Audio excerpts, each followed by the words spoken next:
pasti baik ya. Nah, kami dari Mahasiswa Bimbingan dan Konseling Pendidikan Islam IAIN Kudus akan memberikan tips pada sahabat BK semuanya tentang bagaimana sih cara mengenali bakat kita. Oke, selanjutnya yaitu ada 10 langkah yang harus sahabat BK lakukan ketika mau mengenali bakat diri sendiri.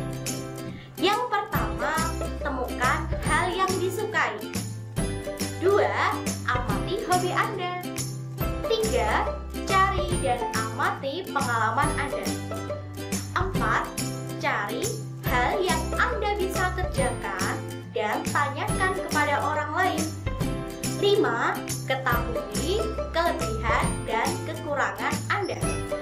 6. Ketahui hal yang Anda benci. 7. Dengarkan kritik orang lain. 8. Ikuti tes bakat. 9. Bandingkan diri Anda dengan orang lain. 10. Seringlah melakukan hal yang baru. Nah, itu adalah 10 langkah yang harus kita lakukan agar kita dapat mengenali bakat kita. Temukan hal yang kita sukai. Jika kita ingin mengetahui hal apa yang kita sukai, maka kita harus mencoba menyaring hal-hal apa yang kita sukai dan hal yang ingin kita lakukan setiap saat. Dengan begitu, kita mungkin bisa mengetahui bakat terpendam pada diri kita. Misalnya, kita menyukai menyanyi dan membaca, tetapi kita masih bingung untuk menentukan hal apa yang kita sukai. Maka kita harus menyaring keduanya supaya bisa menentukan hal apa yang benar-benar kita sukai dan bisa kita lakukan setiap saat. Dengan begitu, kita bisa mengetahui hal apa yang kita sukai. Amati hobi kita. Mengamati hobi, kita mungkin bisa membantu untuk menentukan bakat dan hobi. Kita menggunakan hobi tersebut untuk mengisi waktu luang kita, serta mengasah hal yang ternyata bisa melakukannya dibanding orang lain. Misalnya, kita mempunyai hobi menyanyi, maka menyanyi tersebut adalah hobi yang terpendam pada diri kita. Cari dan amati pengalaman yang kita lakukan. Mengapa sih kita perlu mencari dan mengamati pengalaman yang kita lakukan? Karena pengalaman bisa membantu kita dalam menemukan bakat kita. Tanpa sadar, apa yang kita lakukan bisa menjadi tolak ukur itu bakat kita atau tidak.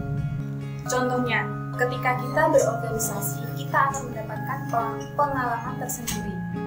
Dan dari situlah kita perlu mengamati apa yang kita dapatkan dari pengalaman tersebut. Karena ketika kita berorganisasi, kita melatih cara berkomunikasi dengan baik. Tanpa sadar, public speaking kita semakin baik. Dan apakah itu termasuk bakat terpendam kita?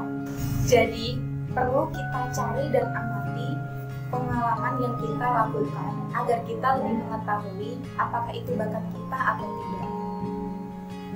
Cari hal yang kita lakukan dan tanyakan kepada orang lain.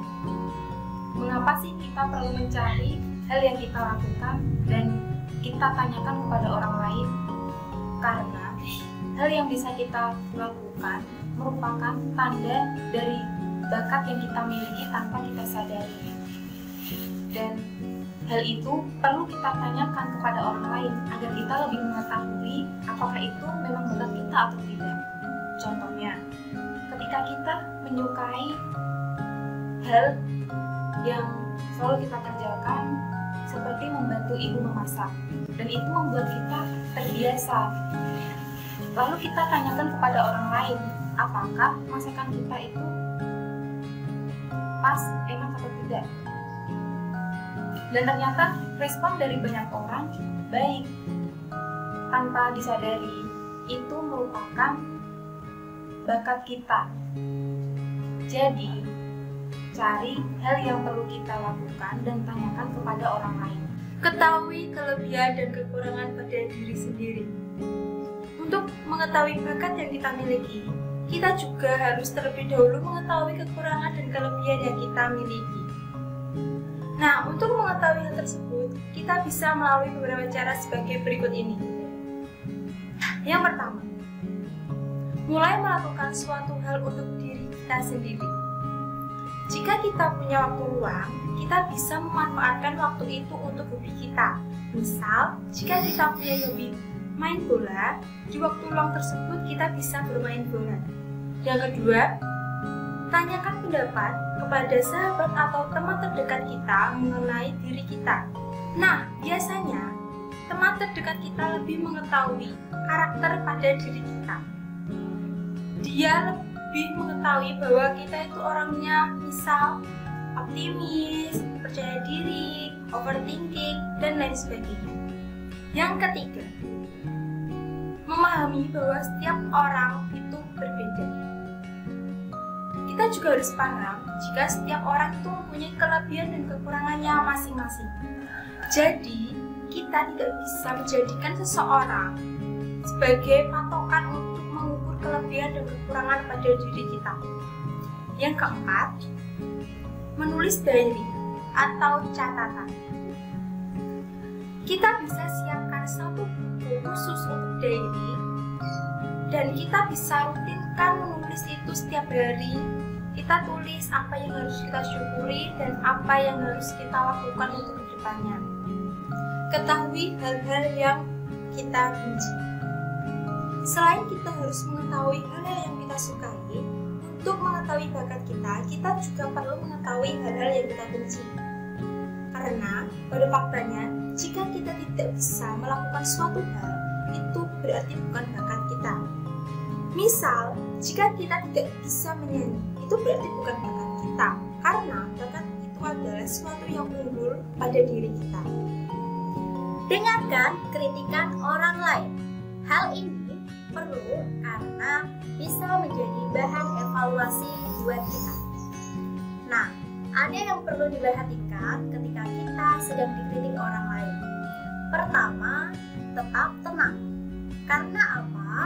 Karena biasanya kalau kita dikritik orang lain itu emosinya memuncak. Nah, ini gunanya di awal kita harus mengatur emosi kita agar ketika nanti orang lain menyampaikan kritikannya, kita bisa menerimanya dengan baik. 2. Dengarkan terlebih dahulu, jangan dipotong di tengah-tengah. 3. Mencerna kritikan orang lain. 4. Menanyakan solusi yang kira-kira tepat buat kita ke depan. Nah, ini bisa menjadi bahan untuk kita nantinya dalam memutuskan keputusan kita. 5. Berempati kepada orang yang sudah memberi kritikan kita, yaitu sebagai tanda terima kasih kita sudah diberikan kritikan. Tes bakat. Hal ini kita lakukan agar kita dapat mengetahui bakat kita secara valid. Manfaatnya adalah yang pertama, kita dapat memahami perbedaan antara minat dan bakat kita. Di bidang manakah kira-kira bakat kita itu dapat berkembang secara optimal. 2. Yaitu menemukan bakat terpendam kita. 3. Mengetahui kekurangan diri. 4. Menentukan langkah karir kita ke depan. Bandingkan diri kita dengan orang lain. Mengapa sih kita perlu membandingkan diri kita dengan orang lain? Padahal dibandingkan dengan orang lain itu merupakan hal yang tidak mengenakan. Memang benar, namun perbandingan di sini dimaksudkan untuk memicu motivasi kita dan membuat kita untuk mengetahui sisi negatif kita dan positif kita terhadap orang lain, sehingga kita bisa mengetahui bakat kita. Contohnya, menyanyi. Ketika kita menyanyi dan bersamaan dengan teman kita, mengapa suara teman kita jauh lebih baik dibandingkan kita? Ternyata di sisi tersebut teman kita melakukan latihan-latihan dan kita tidak, sehingga kita bisa mengetahui sisi positif dia dan sisi negatif kita. karena dia sering berlatih dan kita tidak mempunyai suara yang lebih bagus daripada kita. Nah, dari sini perbandingan ini membuat tolak ukur bagi kita untuk mengetahui nilai positif diri kita dan negatif diri kita untuk jauh lebih mengembangkan bakat yang kita miliki. Seringlah melakukan hal baru. Mengapa sih kita perlu melakukan hal baru? Melakukan hal baru membuat kita untuk jauh lebih mengenal pengalaman yang lebih baru lagi. Dari pengalaman-pengalaman baru itu, kita akan jauh lebih tahu. Dan mungkin dari situ ada bakat yang tidak kita ketahui. Contohnya melukis. Sebenarnya kita nggak suka melukis, namun kita mencoba melukis dan ternyata hasilnya bagus dan ternyata banyak peminatnya. Dari situ, hal yang baru kita lakukan ternyata peluang bakat kita, dan hal itu perlu kita kembangkan agar menjadi bakat yang baik.